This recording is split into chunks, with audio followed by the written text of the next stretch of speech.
Hello friends, if you're new to my channel, welcome. If you are a fan or a subscriber, welcome back. Today's topic is going to be Pentecostalism, and I am going to go through the background of Pentecostalism. Keep in mind that this is a new but old movement. I'll get to that in a while. According to Pentecostals, the early Christian church was a community where spontaneity and freedom of expression ruled. Some manifestations of the Spirit, like prophecy, healing, and speaking in tongues, were common. The Montanist movement in the 2nd century seems to indicate a rather early decline in the exercise of spiritual gifts. Montanism was originally a charismatic movement that believed in progressive revelation and was increasingly identified with the heresy of Gnosticism by the Orthodoxy.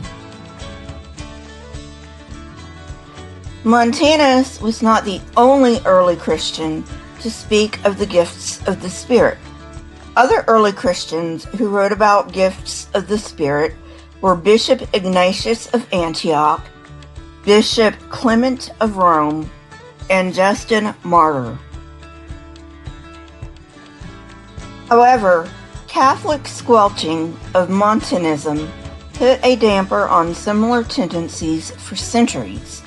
By the time of Origen, circa 184 to 254, most Western writers seem to have thought that the gifts of the Spirit had ceased to function.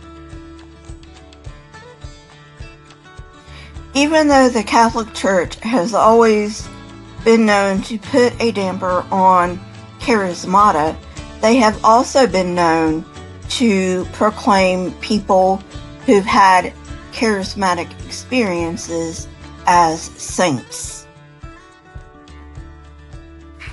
The Eastern Church, however, continued to practice the gifts of the Spirit and remained mystical.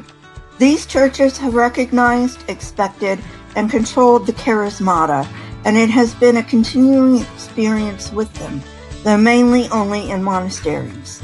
Eastern churches continued practicing gifts of the Spirit throughout the medieval period in their monasteries. The Roman Catholic Church, however, continued to deny spiritual gifts. In fact, by the year 1000, charismatic gifts were interpreted as signs of demonic possession. During the Reformation, the gifts of the Spirit were unknown, apart from a few reports in the Anabaptist movement. Martin Luther himself said that miracles no longer happened, as did John Calvin. The Protestant churches were even more entrenched in their denial of spiritual gifts.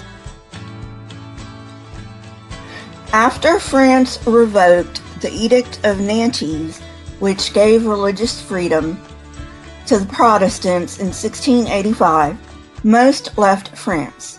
A few, however, mainly children and young people, stayed. A revival broke out in the Cevennes mountains where they lived, and it lasted 10 years. Although the church knew about these charismatics, they were regarded as either eccentrics or heretics.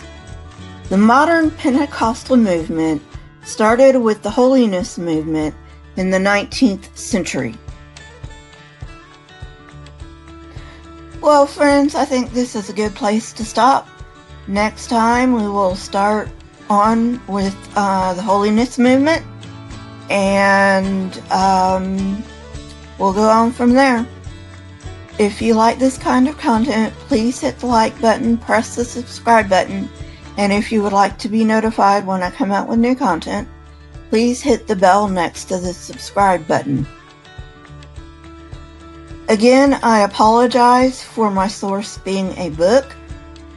I really would rather have online sources, but it is really hard to find things on the Pentecostal movement online that doesn't have to do with theology. So unfortunately, I am using a book for this series. My Twitter, PayPal, Discord, and email links are in the description, as well as the source that I used for this particular video. It will be the source for all of the Pentecostal videos, and I will talk to you guys later. Remember, friends, question everything and never be afraid. Here are a couple of videos from my library. If you have not seen them, go ahead and watch them and tell me what you think. Remember to leave comments, and you can also catch me on Twitter. That link is in the description as well. Thank you and have a great day. Goodbye, friends.